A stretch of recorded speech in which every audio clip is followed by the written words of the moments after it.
থাকিব সেইটো সাৰ্থক কবিতা। পিছতো কবিতাটো শুনাৰ পিছত গাৰ লোম থিয় হৈ যায় যদি সেই কবিতাত প্ৰাণ আছে। কবিতাই মই ভাবোঁ গোটেই বিশ্বই জয় কৰিব পাৰে।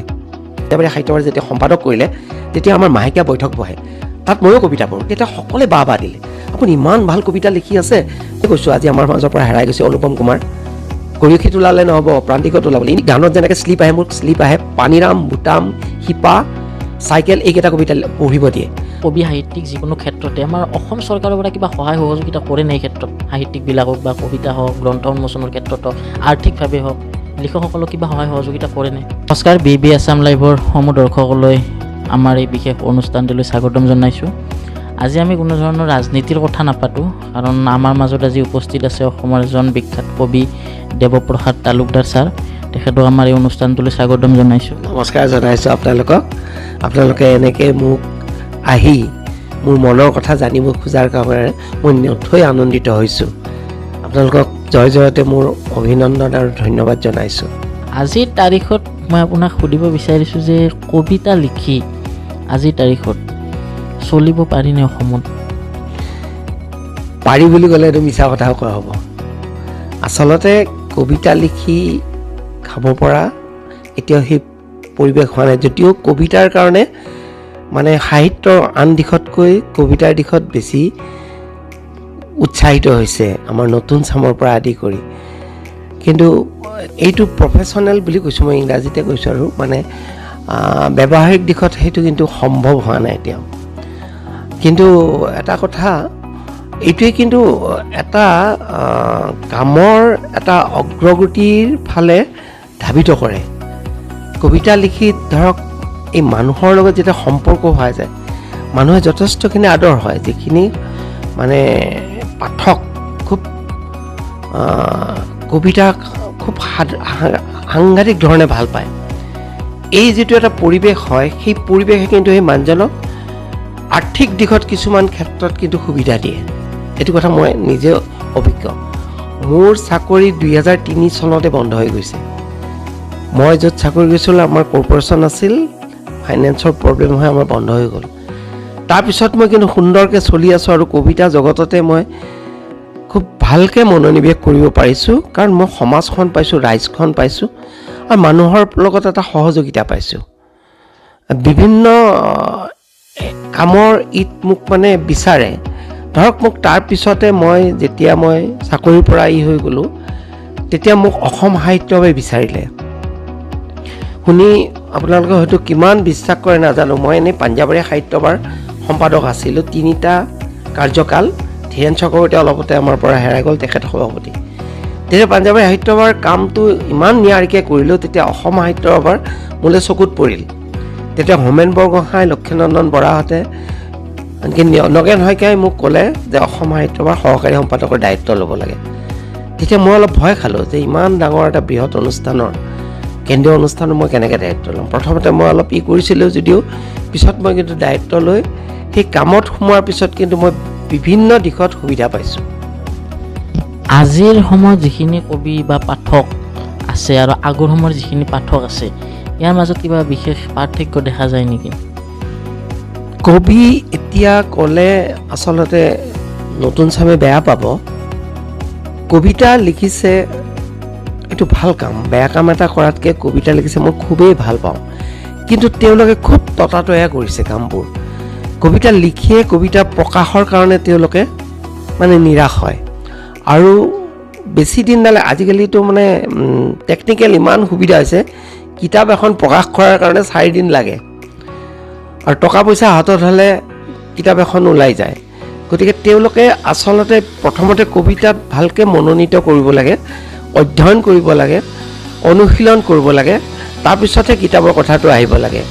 তেওঁলোকে প্ৰথমতে কিতাপ প্ৰকাশ কৰা মানে খুব কম সময়ৰ ভিতৰতে মানে বহুত কিবা বিচাৰে, সেইটোৰ কাৰণে কিন্তু আমাৰ দুখ লাগে। গতিকে কিছু অধ্যয়ন কৰি, এইটো এটা মোৰ এই ক্ষেত্ৰত নীলমণি ফুকন ছাৰৰ কথাত মনত পৰে। তেখেতৰ ঋষিতুল্য মানুহ আছিল, আৰু এইটো এটা তেখেতৰ সাধনা আছিল। আজি আমি অসমে গৌৰৱ কৰোঁ, কবিসকলে জ্ঞানপীঠ বঁটা পাইছে কবিতাত। কিন্তু আমি সেই বুলি যদি আমি ভালকৈ এই বিষয়টোত, এই বিভাগটোত সাহিত্যৰ ভাল ধৰণে যদি আমি অধ্যয়ন কৰি আগ নাবাঢ়োঁ কিন্তু উজতি খাব লাগিব। আৰু পাঠকসকলো আচলতে কবিতা এটা পঢ়িয়ে তাৰ অৰ্থ বুলি হাহাকাৰ কৰে। সেইটো কথা নীলমণি ফুকন ছাৰেও কৈছিলে। তেতিয়াহ'লে কবিসকল অকণ বিচলিত হয়। আচলতে পাঠকসকলৰ কিছু অধ্যয়নৰ প্ৰয়োজন আছে। কবিতা এটা ভালদৰে তাৰ আংগিক, তাৰ গুণগত মান, তাৰ যিটো কল্পচিত্ৰ নাইবা কেনেধৰণৰ তেওঁৰ কবিতাৰ শৈলী, গোটেই কথাখিনিয়ে এইটো এটা শিল্পকৰ্ম। আচলতে ভাল শিল্পকৰ্ম এইটো, আৰু মানে সাধাৰণ কথা নহয়, সংবেদনশীল মনৰ পৰিচয়। গতিকে ভালকৈ এইটো যদি অধ্যয়ন কৰি ভালকৈ আগ নাবাঢ়ে তেতিয়াহ'লে কিন্তু এইটো সহজ নহয়। গতিকে পাঠকসকলো অলপ কবিতা সম্পৰ্কে জানি বুজি কবিতা, আৰু কবিতা এটা আচলতে পঢ়াৰ লগে লগে অৰ্থটো তেনেকৈ বুজিব যাব নালাগে। বুজা নুবুজাৰ মাজতে কবিতাৰ অৰ্থ। এই ফুল এপাহ যেনেকৈ আমি যদি কি আছে অপাৰেশ্যন কৰোঁ এপাহ এপাহকৈ, ফুলপাহ নাইকিয়া হৈ যাব।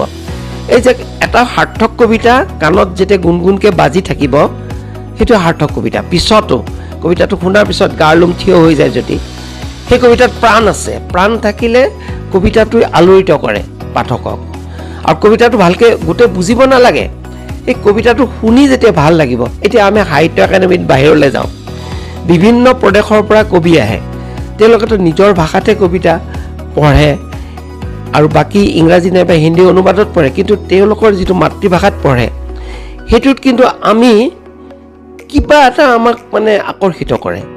ভাষাটোৱে বাধা কেতিয়াও নহয়, কিন্তু সেই শুনি তেওঁলোকৰ, আমাৰ কবিতা শুনিও তেওঁলোকে কিন্তু কিবা এটা ৰস পায়। মই অসমীয়াতে যদি পঢ়োঁ তথাপিতো কিবা এটা ৰস পায়। গতিকে কবিতাই মই ভাবোঁ গোটেই বিশ্বই জয় কৰিব পাৰে। আপুনি প্ৰথম কবিতা কিমান চনত বা কেতিয়া লিখিছিলে, কিবা মনত আছেনে? আছে। আচলতে মই ক্লাছ 6-7 মান থাকোঁতে মই গদ্যতহে ধৰিছিলোঁ।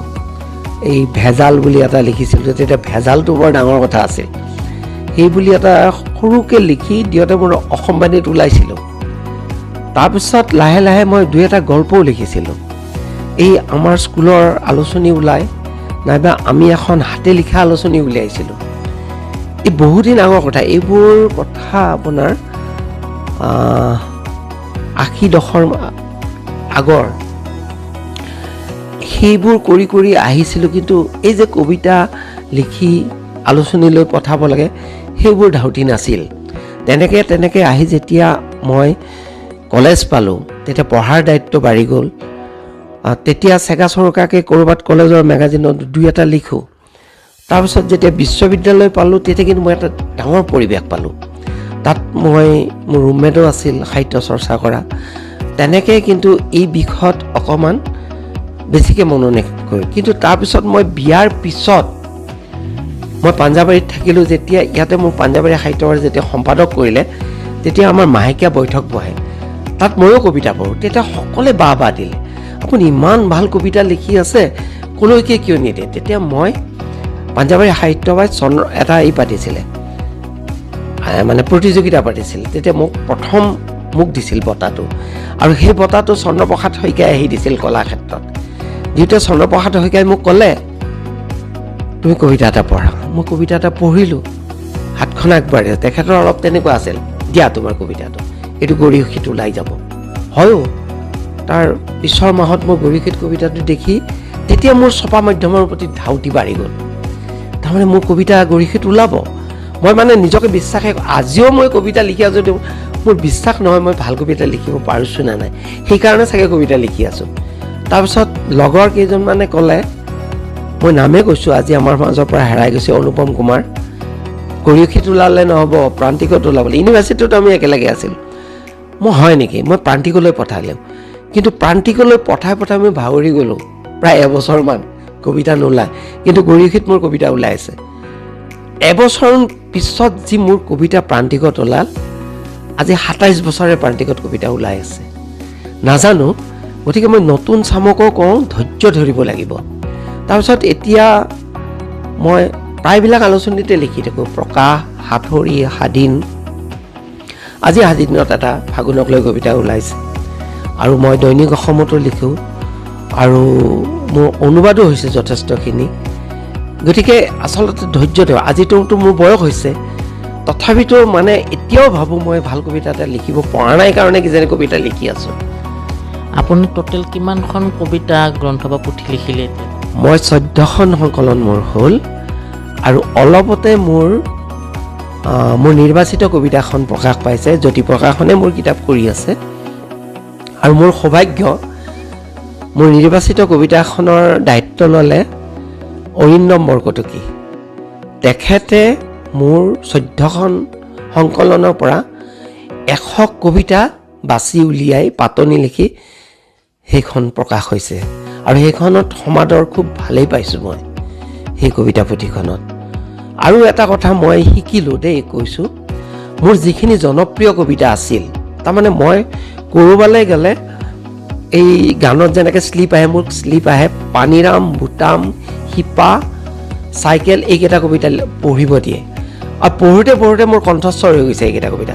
অসমৰ য'তে যাওঁ সেইকেইটা কবিতা পঢ়ি থাকোঁ মই। মোক কয় যে পানীৰামটো কওক, আপুনি পঢ়ক। অৰিন্দমৰ চিলেকশ্যনত সেই 5টা কবিতা বাদ দিয়া নাই। মই সুধিলোঁ যে আপুনি মোৰ 5টাটো কবিতা সকলোৱে ভাল পায়? নহয়, আপোনাৰ সেই কবিতা পাঠকে অলৰেডি লৈছে, কিন্তু আপোনাৰ এনেকুৱা কবিতা আছে যিবোৰ কবিতা আপুনি লিখিছে কিন্তু ভবাই নাই, সেইবোৰ পাঠকৰ ওচৰলৈ যাব লাগে। হয়ো কিতাপখন ওলোৱাৰ পিছত এতিয়া মই কবি সন্মিলনত গ'লে সেইবোৰ কবিতাহে পাঠ কৰোঁ। গতিকে এই বাটটো আৰু সেই চকু মেল খুৱাই দিছে মোক অৰিন্দম বৰকটকী। তেখেতক মই আকৌ এবাৰ ধন্যবাদ জনাইছোঁ।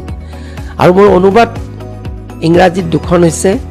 বড়ো ভাষাত মোৰ আজিৰ পৰা 18 বছৰ আগতে বড়ো ভাষাত মোৰ অনুবাদ কিতাপ এখন হৈছে 8খন সংকলনৰ পৰা, আৰু সেইখনো সমৰ্থ। আৰু তেতিয়ালৈকে কিজানি বড়ো ভাষাত 100 কবিতা অনুবাদ হৈ অসমৰ কাৰো মানে অনুবাদ বড়ো ভাষাত হৈছে, বহুতৰে 10টা, 5টা, 7টা বড়ো ভাষাত, কিন্তু 100 কবিতা মই সেইটো কওঁ গৌৰৱেৰে।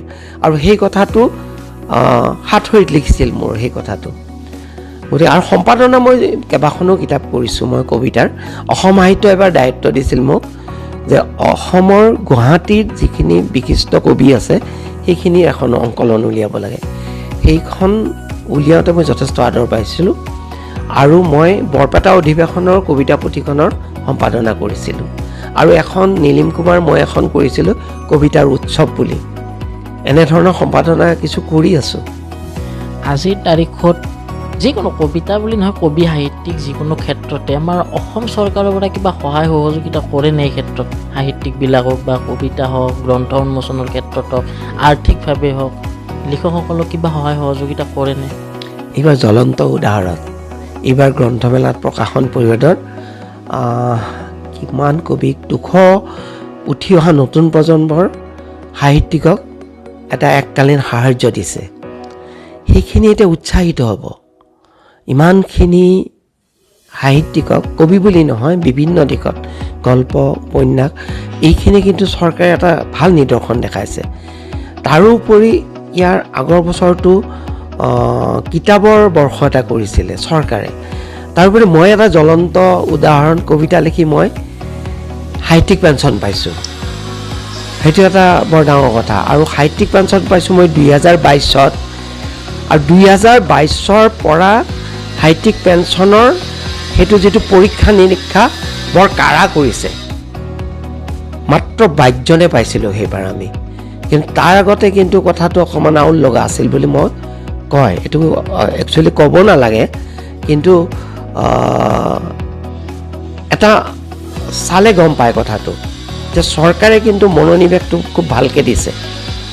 আৰু আচলতে অসমৰ বাস কৰা বিভিন্ন সম্প্ৰদায়ৰ যেনে বড়ো, কছাৰী, ৰাভা, বঙালী, চাহ জনগোষ্ঠীয়, এই গোটেই সকলোকে সামৰি এই 22জনক দিয়ে। গতিকে অসমীয়া বুলি একেবাৰে ক'ব গ'লে খুব কম সংখ্যকে পাই আছে এতিয়া। আজিৰ তাৰিখত যদি আমি নৱপ্ৰজন্ম বা উঠি অহা প্ৰজন্মটোৰ ওচৰত কবিতা, পাঠ্যপুথি, গল্প, সাহিত্য এইবিলাক যদি লৈ যাব লগা হয়, ইয়াৰ মাধ্যম আপুনি কি বুলি ভাবে? কি ধৰণে নিলে তেখেতসকলৰ মাজত এই বস্তুখিনি বিয়পি পৰিব বা সুবিধা হ'ব লৈ যোৱাত? আচলতে তেওঁলোকক আকৰ্ষণ কৰিব লাগিলে এই যিটো কৈছোঁ এটা কৰ্মশালা কৰিব বোলে ভাল হয়। আৰু কৰ্মশালা পাতি তেওঁলোকক প্ৰথমতে খুব বেছি তাগিদা দিব নালাগে। ইয়াত যে কিমান ৰস সোমাই আছে সেই পৰিৱেশ এটা কৰিব লাগে। আমাৰ মাজতে এটা আন্দোলন হ'ল কিতাপ পঢ়াৰ আন্দোলন। এইটো কথা জুবিন দাই কৈ গৈছে যে কিতাপ নপঢ়া জাতিক কোনেও বচাব নোৱাৰে। গতিকে কিতাপ পঢ়াৰ আন্দোলনটো আমি আনিব লাগিব যে আমি এঠাইত যিকোনো অঞ্চলতে তাৰে উৎসাহীখিনিক ক'ব লাগে যে আমি ইয়াতে লগ হৈ আমি কিতাপ পঢ়িম আজি, তেওঁলোকক আনিব লাগিব। আৰু কিতাপ পঢ়ি পাঠ কৰি দি হ'লেও তেওঁলোকক আমি আকৰ্ষণ কৰিব লাগিব। নিশ্চয় যিখিনিৰ আমাৰ তাগিদা, আৰু স্কুল কলেজবিলাকত যাব লাগে, আমি গৈ তাৰ প্ৰশাসন বিভাগক আমি এটা অনুৰোধ কৰি এঘণ্টামান লৈ আমি ছাত্ৰ ছাত্ৰীৰ মাজত অকণমান এনেকুৱা এটা পৰিৱেশ কৰিব পাৰোঁ, তেতিয়া নিশ্চয় উদ্বুদ্ধ হ'ব। আৰু এতিয়া দেখোঁ আমাৰ কয় যদিও এতিয়াৰ ল'ৰা ছোৱালী কিন্তু বহুত এতিয়া সাহিত্য চৰ্চা কৰি আছে তেওঁলোকে, আৰু নতুন ধৰণে কৰি আছে। এইটো এটা খুব শুভ লক্ষণ অসমৰ কাৰণে। আজিৰ তাৰিখত যিটো সামাজিক মাধ্যম নৱপ্ৰজন্মৰ মাজত, এই সামাজিক মাধ্যম অহাৰ লগে লগে, ছ'চিয়েল মিডিয়া অহাৰ লগে লগে ক'ৰবাত নতুন প্ৰজন্মই কবিতা বা যিকোনো প্ৰবন্ধ গল্প পঢ়াত অকণমান পিছুৱাই অহা বুলি ভাবে নেকি? এই কথালৈ বহুতে শংকিত হয়। আচলতে যিটো ছপা মাধ্যম আৰু যিটো এই সামাজিক মাধ্যম, এই দুটা থকাৰ ফলত মই কোনো ক্ষতি নহয়, বৰঞ্চ সাহিত্যত এটা মাত্ৰাহে দিছে। কাৰণ চাওক, আপুনি কিতাপ এখন যেতিয়া আপুনি হাতত ল'ব, তাৰ গুণটো ল'ব, নতুন কিতাপ পঢ়ি আপুনি যিটো আমেজ পাব, সেই আমেজৰ পৰা কেতিয়াও বঞ্চিত কৰিব নোৱাৰে পাঠকক। এতিয়া আপোনালোকে গ্ৰন্থমেলালৈ গ'লে গম পাব, গ্ৰন্থমেলাততো যথেষ্টখিনি সমাগম হয়, কিতাপ লয়। এটা মই ভাবোঁ নতুন মাত্ৰা দিছে ছ'চিয়েল মিডিয়াই, যিটো সামাজিক মাধ্যমে। এটা কবিতা আমি ছ'চিয়েল মিডিয়াত ঠাউকতে পাওঁ, আৰু কবিতাটো আমি অধ্যয়ন কৰোঁ।